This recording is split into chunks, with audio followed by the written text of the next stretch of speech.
FitMC. The oldest anarchy server in Minecraft, 2b2t.org, turns 8 years old this month.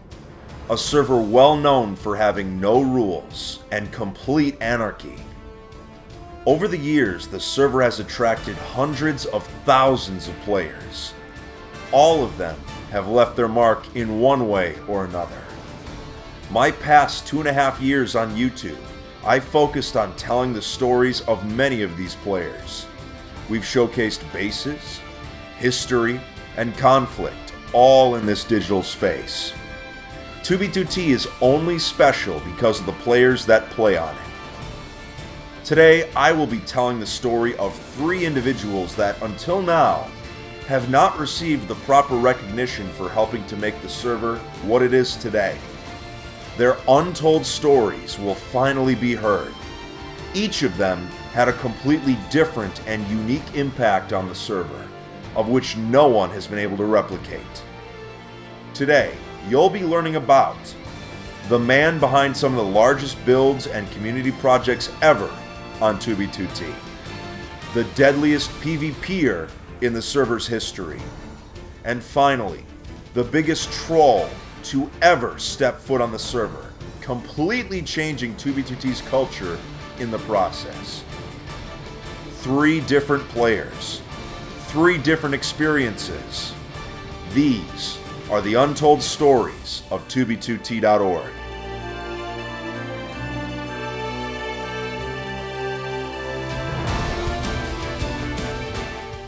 The Southern Canal, the Great Spawn Wall. You may be familiar with these famous 2b2t landmarks. They are the biggest and most ambitious builds on the server. But do you know the man that engineered these builds and made them possible? In 2014, a player named Thebes and Sound joined 2b2t for the first time. After a few months, he found himself on a beach on the southern axis of 2b2t's spawn region. He began to dig, and dig, and dig. From this beach, he built a canal all the way to spawn and filled it with water. This would be the start of the Great Southern Canal.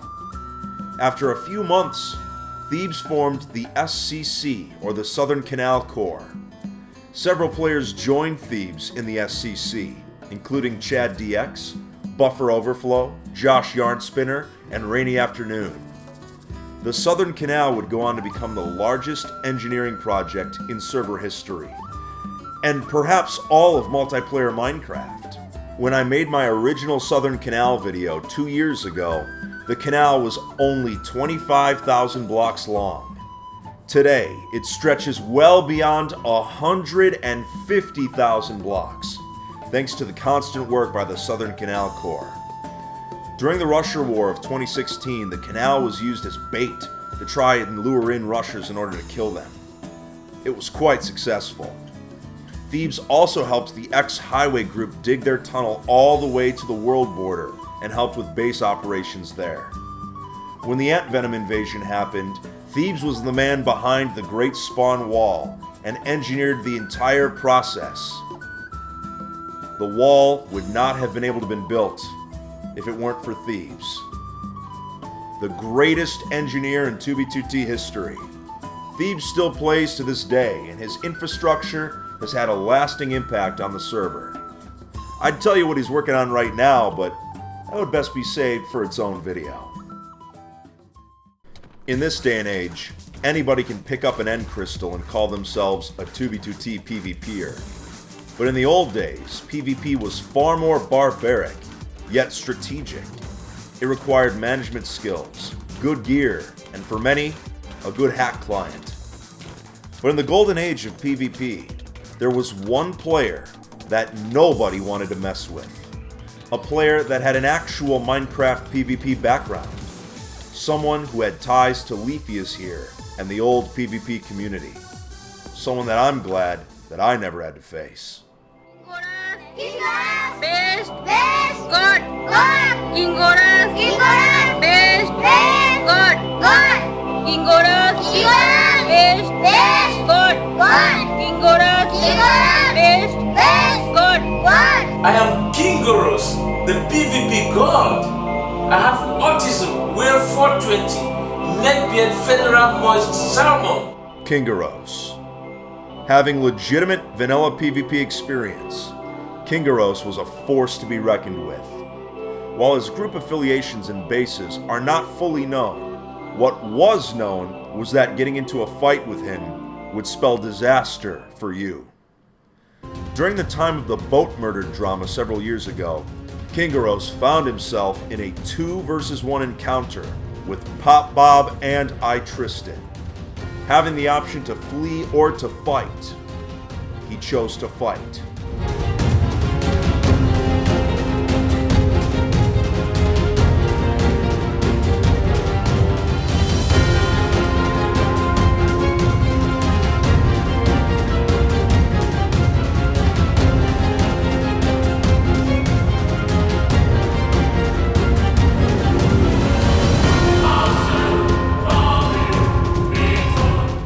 Kingoros fought hard, and through sheer force of will, managed to make the 2 members of the tyranny retreat.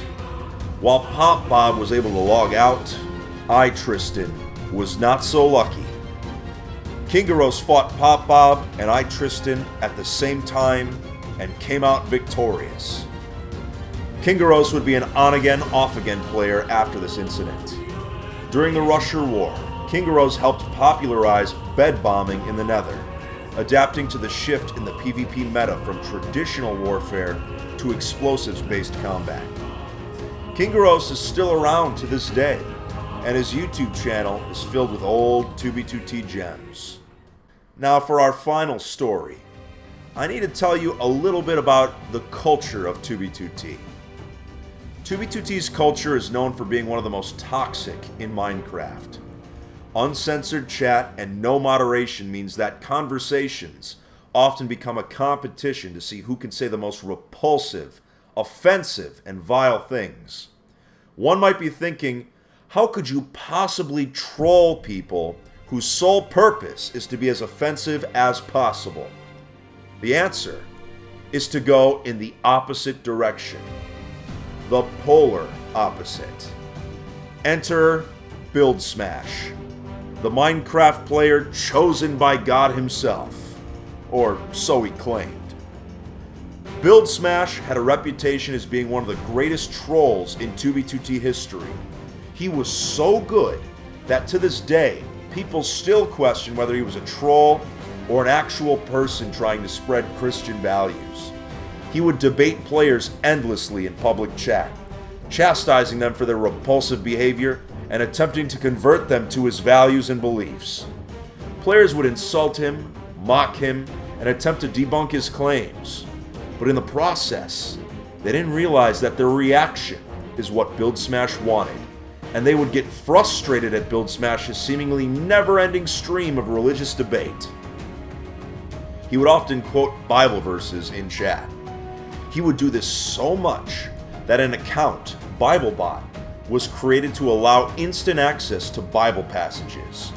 You would type a verse in chat, and BibleBot would read it in its entirety, in public chat.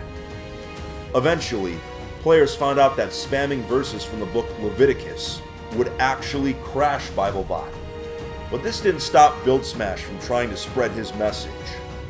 The old joke of calling 2b2t a family-friendly Christian Minecraft server was inspired by Build Smash. His ability to get players angry was legendary, and something very few players can accomplish in this day and age. Never forget Build Smash. Thebes and Sound, Kingoros, Build Smash. They were all just normal 2b2t players, yet each had their own unique impact on the server. That's the beauty of 2b2t. Anybody can start playing and make a name for themselves. There are so many stories out there and so many player experiences that I don't think I could ever possibly cover them in my lifetime. But their stories are a window into just how different experiences can be for different players. Well, that's it for today's video, everyone.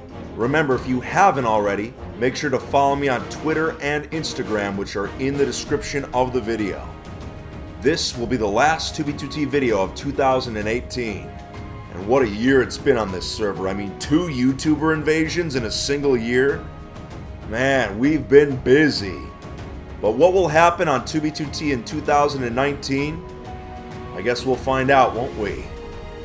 Take it easy, everyone, and stay alive out there, will ya?